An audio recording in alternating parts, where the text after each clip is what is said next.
Give to Caesar what is Caesar, and give to God what is God's. What's interesting here is they didn't ask about giving anything to God. Jesus throws that in there.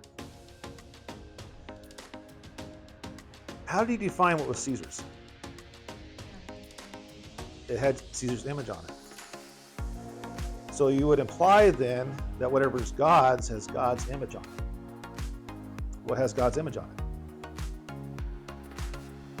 You do. We're all created in the image of God.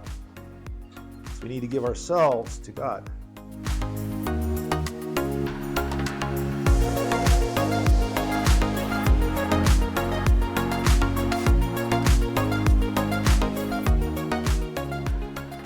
Good morning. Welcome back to the Shasta Valley Christian Fellowship. We are actually Palm Sunday today. And I have been walking along. I have not been hitting the communion wine. Yeah, we had a question just before we got the cameras rolling about what the people were singing when Jesus was entering the city. And they were singing Psalm 118. And it pops up again in Luke 20, which we're studying today. Because the very start of this is just after Jesus entered the city. And he's gone through the temple. He's kind of done away with all the money changers, chased everybody out of the temple.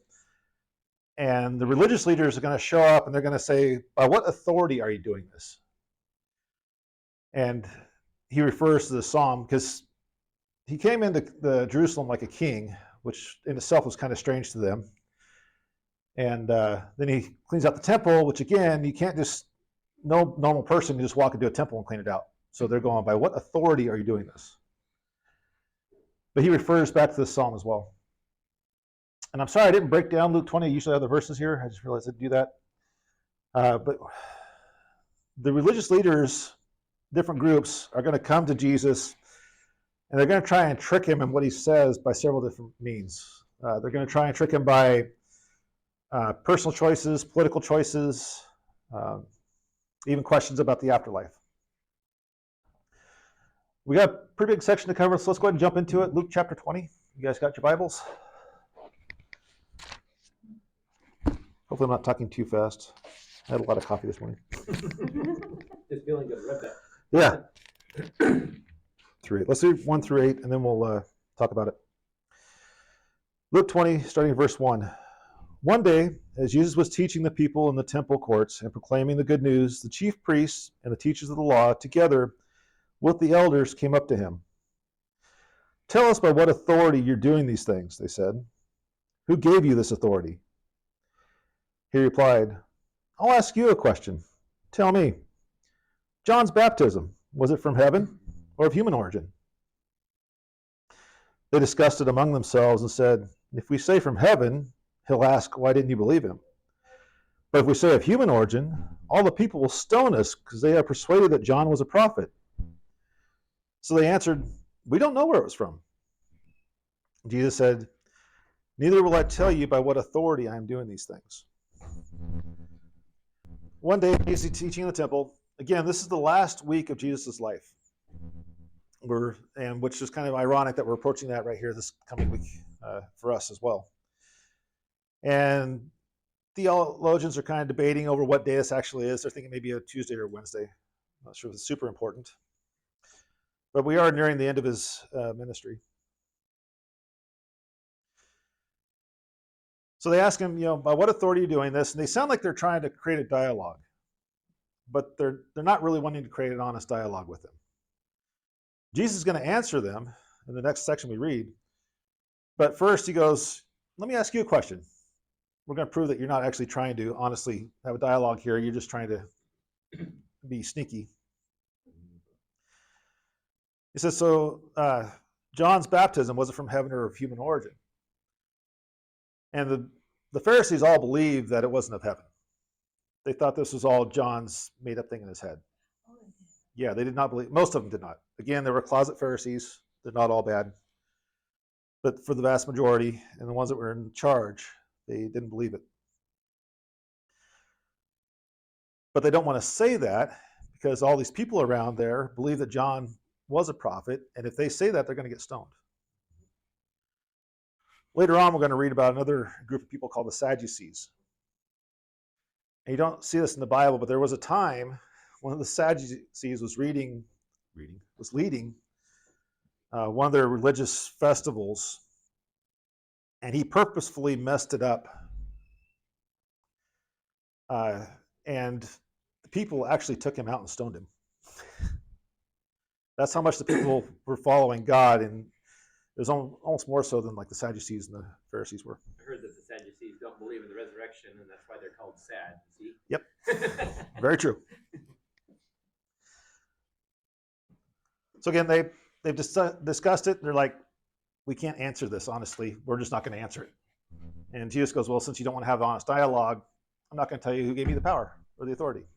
All right, moving on. So he goes on to tell the people. So he's turning from the Pharisees now. He turns to the people. And he tells them this parable. A man planted a vineyard, rented it to some farmers, and went away for a long time. At harvest time, he sent a servant to the tenants so they would give him some of the fruit of the vineyard. But the tenants beat him and sent him away empty-handed. He sent another servant, but that one they also beat and treated shamefully and sent away empty-handed. He sent still a third, and they wounded him and threw him out. Then the owner of the vineyard said, what shall I do? I'll send my son whom I love. Perhaps they will respect him. But when the tenants saw him, they talked the matter over. This is the heir, they said. Let's kill him, and the inheritance will be ours. So they threw him out of the vineyard and killed him. What then will the owner of the vineyard do to them? He will come and kill those tenants and give the vineyard to others. When the people heard this, they said, God forbid. Jesus looked directly at them and asked, then what is the meaning of that which is written? The stone the builders rejected has become the cornerstone. Everyone who falls on that stone will be broken to pieces. Anyone on whom it falls will be crushed. The teachers of the law and the chief priests looked for a way to arrest him immediately, because they knew he had spoken this parable against them, but they were afraid of the people. And he was talking about himself there, correct? Partially. So the vineyard in the Old Testament represents Israel. We see that several times. So the priests, when they're hearing this, they understand the parable is about Israel. They understand that he's talking about the tenants being the priests. So when he gets down to the end of it, and he says, God's going to wipe out these guys, the priest's like, no, that can't be. Right. It's a little bit of a cultural thing here too. When they would rent land like this, they wouldn't use currency a lot of times. They would let them use the land, and then the owner would get a cut of the produce. And maybe a set amount, maybe so many barrels of wine or whatever. Or it may have just been half of it. You guys keep half for yourselves, I'll take half, that sort of thing. So he sends a servant to collect what's due him, and they kill the first servant, which is representative of the prophets. Israel has this nasty habit of killing all their prophets through history. Not all of them, but most of them. And then he says he sent his son, so is that talking about? Let's talk about Jesus himself. Yeah.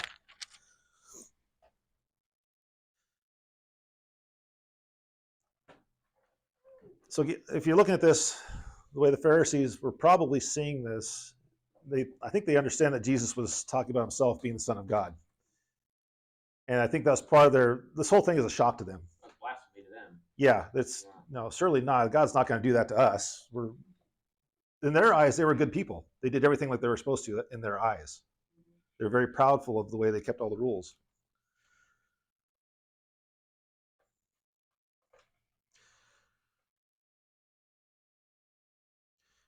Moving on down to verse 17. It says Jesus looked directly at them. So he's looking directly at the Pharisees now, talking to the people. Then what is the meaning of that which is written? The stone the builders rejected has become the cornerstone. Again, that's back in this Psalm 118 that the people were singing when he came into town. So what's going on here? Well, they didn't use wood back then to build with. They used stone. They cut a piece of stone out of the quarry. The builders would take it and they'd build with it. If they looked at it and they saw a defect in it, they would reject it. I hauled concrete for a long time. This concrete that goes into your bridges and stuff, they've got inspectors at the concrete plant inspecting the material that goes into the concrete. When the truck gets to the job site, they have inspectors there inspecting the concrete that's coming out of the truck that's been mixed. And if there's something they don't like, they'll reject it, because you don't want weak material going into something that's got thousands of lives going across it every day. Well, same thing with these guys. In this time, if you built a building and it collapsed and killed somebody, you were held responsible. So there was a definite motivation to do everything right. So what he's saying here is this stone, which the builders rejected. So Jesus, whom the teachers of the law and everybody is rejecting, has become the cornerstone. The cornerstone was the most important stone of the building. They would set it up, and it had to be perfectly square because they squared the rest of the building off that one stone. As they went out the rest of their walls, everything had to be lined up on that one stone. So it had to be perfect. What does he mean by whoever falls on the stone will be broken? That's a good question.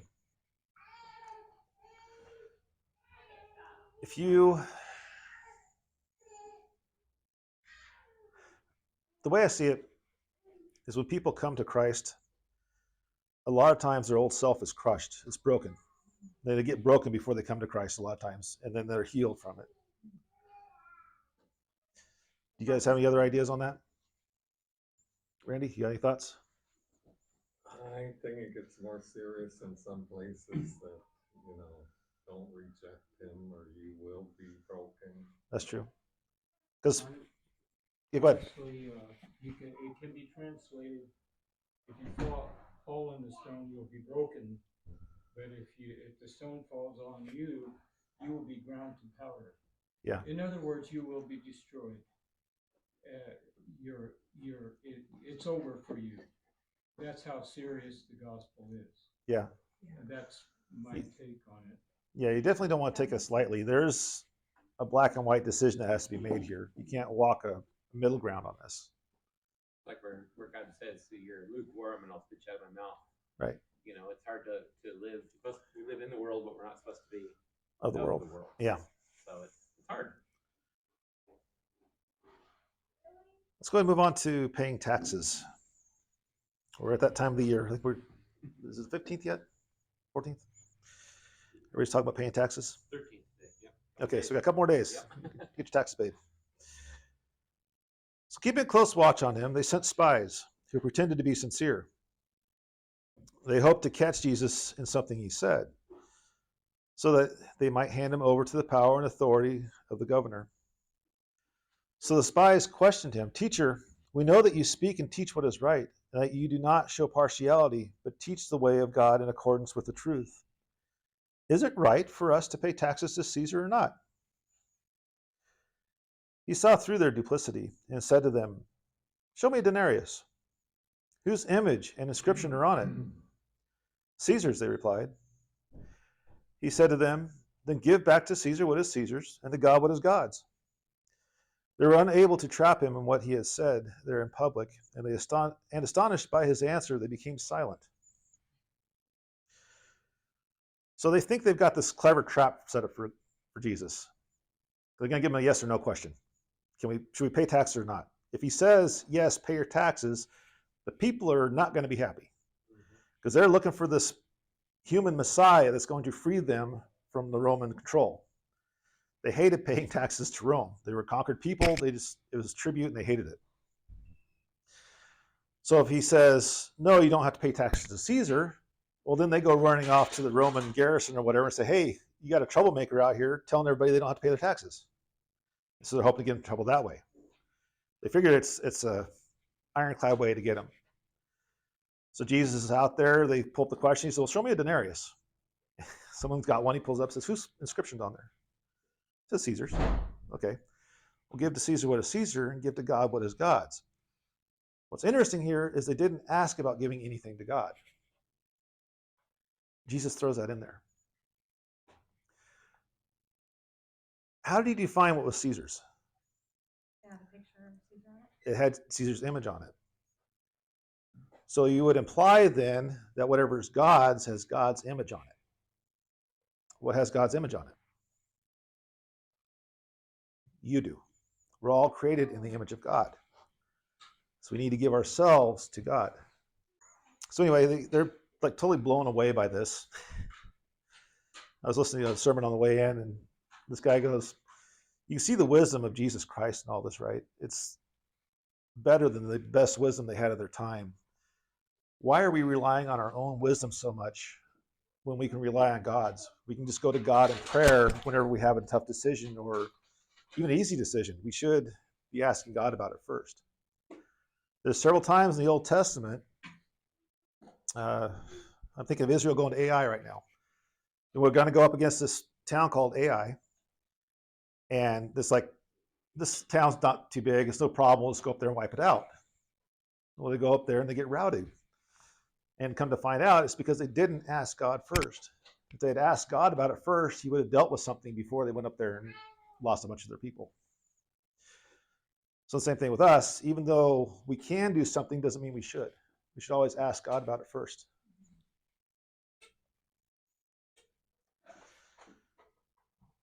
All right, now we're going to hit a subject which might hurt some people's feelings. Might step on some toes.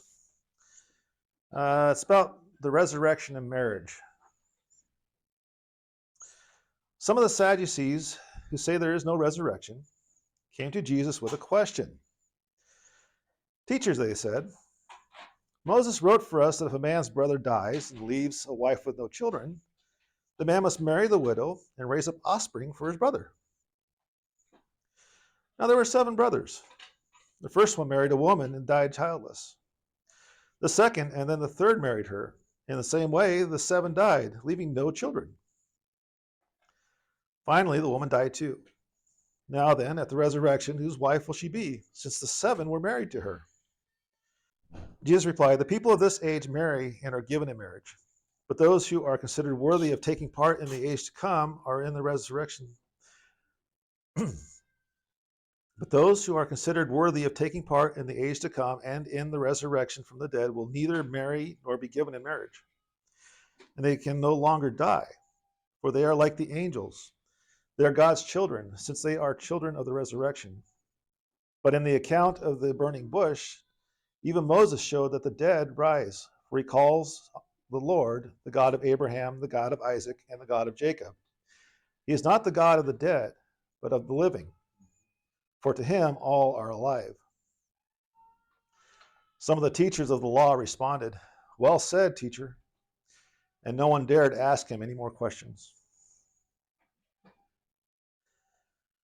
So we start off with this group, the Sadducees, which we already brought up. They don't believe in the resurrection. That's why they're Sadducee. That's the easiest way to remember that. They didn't believe in angels. They really only focus on the first 5 books of the Old Testament. So they didn't really go into the prophets at all. And they really didn't believe in the resurrection. There are people out there today who believe in God that don't believe in the afterlife. And these are kind of like that. They're basically the realists. You know, if you can't experience this, it's not real, is their idea. So they're kind of, I don't know if it's almost like poking fun or they think they've got this unanswerable question or what have you about the afterlife. I see a lot of arguments today from people that are very similar to this where they think they know what they're talking about. So they post some hypothetical argument that doesn't really exist. And in the end, this person doesn't really know what they're talking about. And a lot of people just go off of like, they get out of school or something and they go off of what they learned in school. They think they've got this great argument. Yeah. They know nothing about the Lord or spiritual things. Or maybe they've seen a podcast on, or heard a podcast or seen something on YouTube and they haven't really researched the matter for themselves. It's hard to talk to them because they're like totally on a different level. Yeah. You try to tell them something about the Lord and they're like, what are you talking about? Yeah. Like, I threw in Matthew 22:29 because in his account of this, there's one extra sentence in there that Luke leaves out. And Jesus tells them that they don't understand the law, they don't understand the scriptures or the power of God. I feel like because of that, we have to like be that much more kind and gentle and loving with them Mhm. because they're ignorant and they don't know. They just don't know. Yeah. So you can't argue with somebody like that, or because they don't know the truth. Right. And it can be hard too when they're dead set on trying to make you angry. There's a lot of people out there, especially on the internet, that are just trying to rile other people up, whether they care about the subject or not. They just want to see people get at each other, and they will throw out stuff out just to try and stir the pot, as we say. Gaslighting. Yeah, that too. Yeah.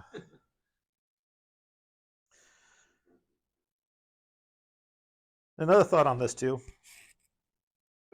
If I was like brother number 3 or onward, I'd be very suspicious of this woman who the brothers have been dying with. It's like, Right on. Did she have yeah, there's an issue going on here. Especially if you were the life insurance company. Yeah, right. We better not sign her again. The first one, it's like, yeah, okay, things happen. The second one, you'd be like, okay. Third one, you're like, no, something's definitely wrong here. Very funny. So Jesus' answer, let's focus on that for a little bit. The people of this age marry and are given in marriage. Your version might say something about this generation. Marriage is for here on earth. It was given to us on earth. It does not carry over into heaven. That's why with a lot of our marriage ceremonies, your vows are until death do you part. Because once one of the partners, if you will, the two married people, once one of them dies, the other one is free to go remarry. I heard that we're all just going to be brothers and sisters in Christ. Right. Like not even necessarily our son or our daughter anymore. They'll also be like our brother in Christ. Is that true? I don't know. That sounds good. I don't know. Equal. Yeah, we're equal in that respect. Like you won't be able to boss Justin around up there as easily. Well, you do. I'll be perfect. Yeah, the relationships, there's still going to be relationships. They will be different, but they're, as one pastor put it, they're going to be more fulfilling, more enriching, because heaven is infinitely better than what we got here on earth. So our relationships will be better in heaven as well. Right. I think down here we're down here serving each other. We're serving our husband or our wife or our children, or they're serving us. And up there, we're just going to all be serving God. Right. That is the dynamic is going to change. Right. So we're all basically married to Christ, so that's why we're not given in marriage to each other anymore. The relationships all center around Christ. So yeah, our marriages are on here. They don't follow us after we die. And when a person dies, they're free to remarry. And notice it says they become like the angels. Not they become angels. We are two separate beings. We're going to become like the angels in what we do, but not actually be angels. We have this kind of idea in our culture that when a person dies, they get their wings and their halo and become an angel, and that's not quite right. We have a different purpose. Little fat cherub, huh? Yeah, right. It's in the clouds, strumming a little harp. Yeah.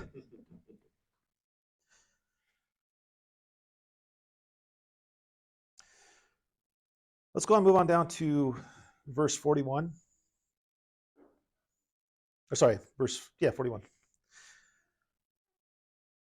Then Jesus said to them, actually, I skipped a big section there. Maybe 39.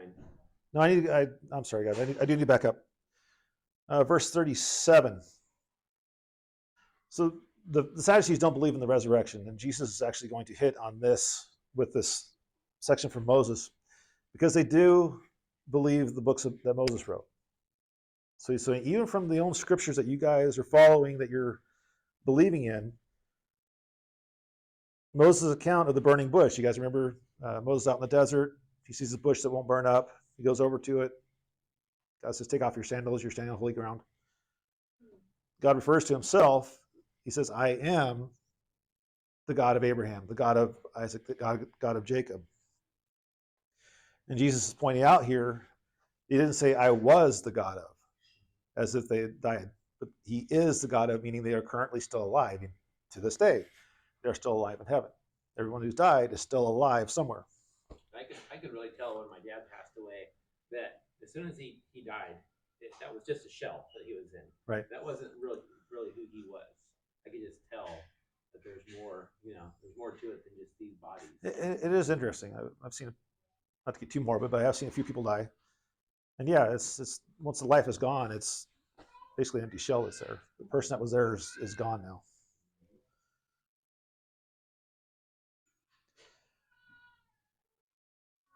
Okay, so now move on down to 41. Then Jesus said to them, "Why is it said that the Messiah is the son of David? David himself declares in the book of Psalms, 'The Lord said to my Lord, sit at my right hand until I make your enemies a footstool for your feet.' David calls him Lord.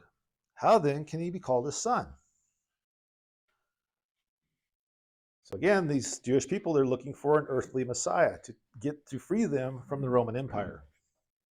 They're looking for someone come from the line of David, that kingly line. Jesus is saying there's a second aspect to this. There's a divine line that this needs to come through too, the Messiah does. If you go to Revelation 22:16, Jesus refers to himself as the root and the offshoot, or I think it's the root and the offshoot of David. He's the root in David, and meaning that David came from him. He was creator of all life. He created David. At the same time, he is the descendant of David. A lot of times in our Christianity nowadays, we focus on the divinity of Jesus, but we forget about his human aspect. We kind of go in the opposite direction to what the Jews did. We need to remember that Jesus was fully man and fully God at the same time.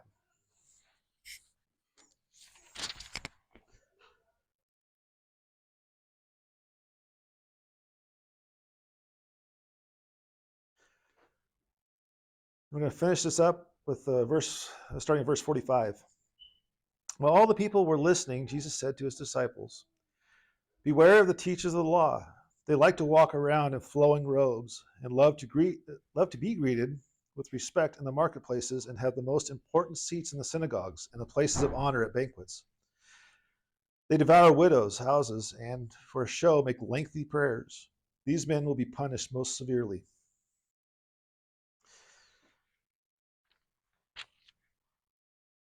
Beware of teachers of the law. They like to walk around in flowing robes. These are the celebrities, if you will.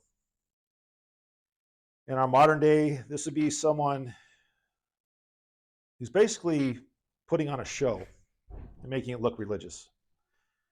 You want to be aware of that because they are not about the ministry. They're about themselves.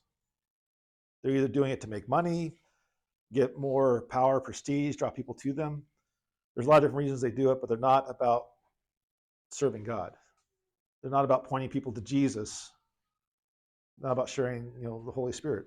I've seen some sermons by some really big pastors on TV, and they have a great following and have a ton of money, but the whole sermon they didn't mention Jesus. Right. Like the whole sermon, it was like a motivational speaking, but it's like, well, where's Jesus at in this? Something's wrong with the picture. I had a guy share a sermon with me.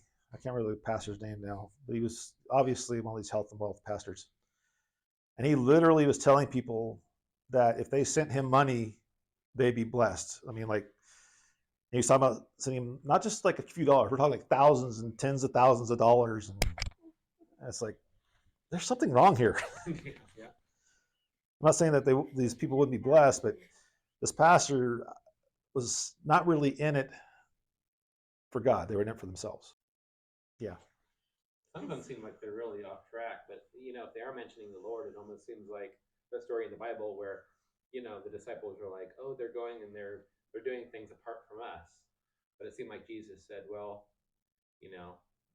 don't stop them from doing it. I can't remember what it was, but it was like they were still kind of leading people to the Lord in a way. Yeah. But not in the way they should. So the passage, they came across a guy who's basically doing things in Jesus' name. And the apostles are having a serious problem with them because the person that was doing that wasn't part of their group. And Jesus said, leave them alone. What they're doing is okay. Basically, no one can say that Jesus is Lord except by the Holy Spirit. Right. And no one can say that he is cursed except by the opposite. So we need to leave that alone. We also don't want to get into this idea, almost like the Pharisees, to where our faith is the only right way to go. I think that this is a blatant, like the whole time they're trying to kill Jesus. Yeah. And he's saying, you know, you guys are on the wrong side. You know, Yeah. beware of these people that are actually against God. Even religion will lie and pull people from God. A lot of people don't want to be a Christian because the religious people are doing bad things. And, you know, Mhm. so where's your heart? Are you for God or against him? You know? Yeah. Paul wrote to the Ephesians, and the church of Ephesus was very special to Paul. He spent a lot of time there. But he wrote to them, he said, I know that after I leave, wolves will rise up, even from among your own ranks, to draw people after themselves. They're going to devour the flock. It's just in our humanity to do that. People will, and especially if there's a power vacuum, someone's going to move in and want to take control, and it may It's not been be. bothering me for a couple days because I think I read this a couple days ago, and during the whole time I read a lot of these gospels, the whole thing, Jesus is just having to fight with people, fight with people. They're attacking him, and even today, there's just so much attack in the world. It's like it's really hard in this world. There's a lot of evil in this world, and Yeah. it's just a constant attack. It feels like a battle all the time. Yeah, the world doesn't like Jesus. I mean, when he was here physically, the world crucified him. Yeah. And he says, you know, the world hate, you know, the world's going to hate you because they hated me first. So there is attacks, but he also says, take heart because I have overcome the world. He's in control. We just need to remember that. The fight isn't really ours, it's his. Yeah, the whole time he was way Yeah, he was, above them. yeah, he was outpacing them quite a few Yeah. paces with their arguments. So any other questions on this? I have a question here with us. So going back to verse 14, but when the tenants saw him, they talked the matter over. This is the heir, they said. Let's kill him, and the inheritance will be ours. So that's referring to Jesus. Yeah. But I thought the world killed Jesus because they hated him, not because they were going to try to take his inheritance. Well, in this case, it's referring to these Pharisees, these religious leaders. If they get rid of Jesus, then they think they're going to keep their power and their control. Oh, okay. But what happens, they get rid of Jesus, and Rome wipes out the whole entire city of Jerusalem a few years later. Gotcha. So, One thing I'd like to say is the reason the writings of Paul are so powerful is because when you look at his nature, you can see the nature of the Christ that he followed. And he really lived it as poor, yet making many rich, as having nothing, yet possessing all things. They cared about, in those days, they cared about the poor saints. They didn't care about themselves, making themselves rich. And Paul worked actually with others. You know, he didn't look for people to support him. Um, he wasn't like you see so much of it today. And I think it's the way it's become today. It's when a preacher or minister enters it, it's what he's taught. It's kind of like it's error following error, you know, and a lot of them get involved in it um, without really understanding the depths of the gospel, you know, and then they just take one aspect of it and make a religion out of it, which you know, it's got to be the whole deal. And when I look at the life of Paul, it's like he's my Jesus in a way, because he shows through his life what Jesus was really like. You can read it in the Gospels, but in the person of Paul, you could see it. Yeah. He came in meekness. He came. We're not lords over you. We're lords, servants of your faith. We're slaves for you, and that's the attitude he had.